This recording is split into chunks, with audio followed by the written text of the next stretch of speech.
Hi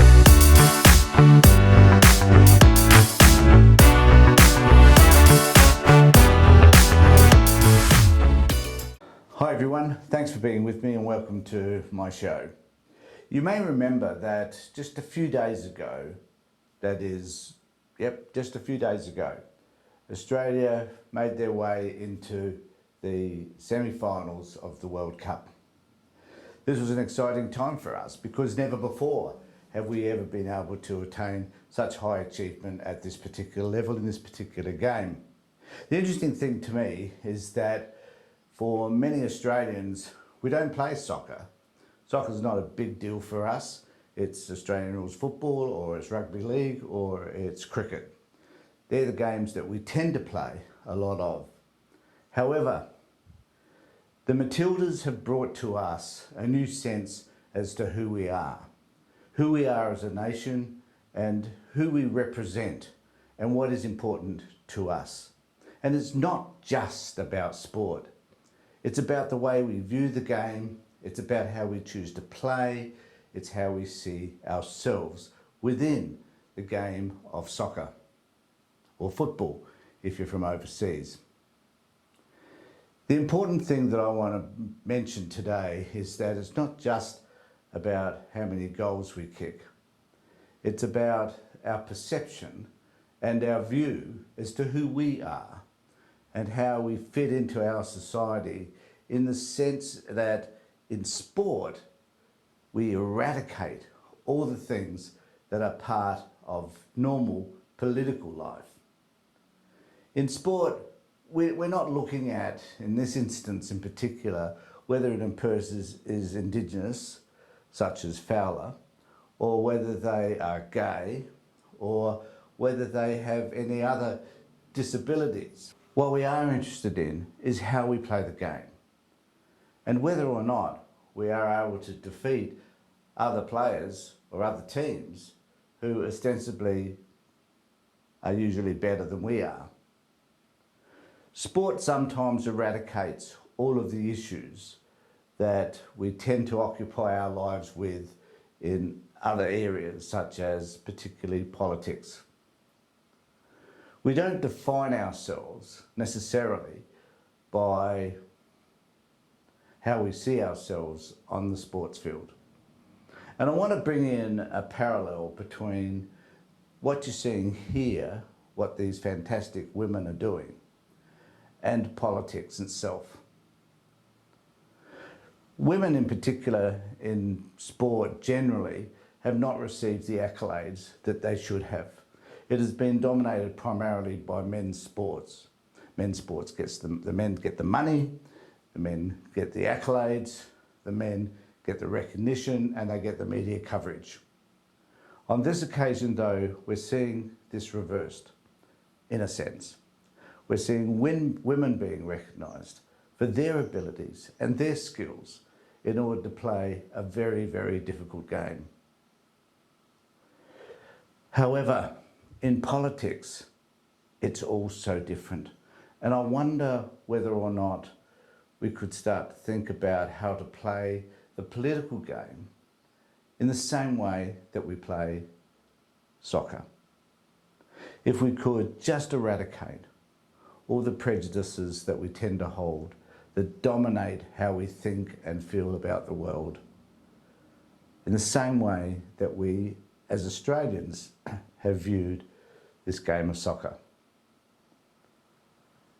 Just think for a moment what it would be like if we could think about our political perspectives in the same way that we view a game of soccer, where as a nation we all come together, we all work and think about the end goal, which in this case is simply winning, and how we go about that during this process as well.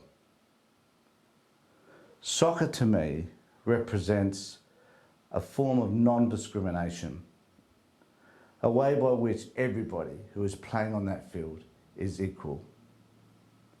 In the shootout, there were some players who were better at kicking for goal than others, but everybody came on to have a shot, to do their best. Some were more successful than others, but everybody had a go. And that's the Australian way of doing things. That's the way we think about generally lives in general, that we all have an opportunity and we all can at least have a go, and we celebrate those people that do have a go.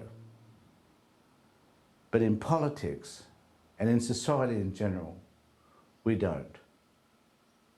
We're faced with people like these people. Peter Dutton, the man who says no to everything, the man who cannot see the full picture and who cannot see the direction that people should go in order to win the game, to improve the supporters that he needs in order to be successful in what he does. And then we have Little Proud, who is not very proud and certainly is very little.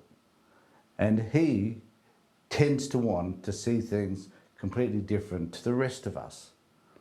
He wants to side with Dutton on certain things. He wants to have his own sense of power and what that means to him and how he can enhance his own well-being. And then we have people like Lydia Thorpe. Lydia doesn't understand the game of soccer. She doesn't understand the equality that sits within that. She also wants to invest in power for herself.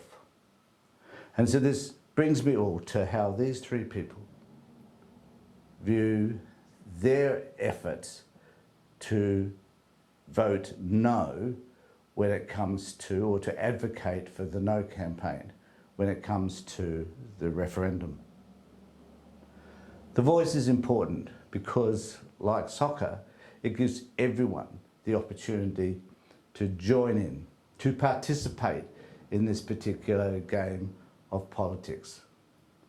The voice is your and my opportunity to be able to assist those that are less fortunate than ourselves. It is an opportunity for us to recognise the most important people on this land, who are the people who have been here for 65,000 years. It's about us doing service to them by recognising the importance that they have to this very land that we inhabit. It's about creating a fair game, a game by which everybody has the opportunity to participate. A referendum is just about that. Your ability, your need, your desire to participate in an equal playing field.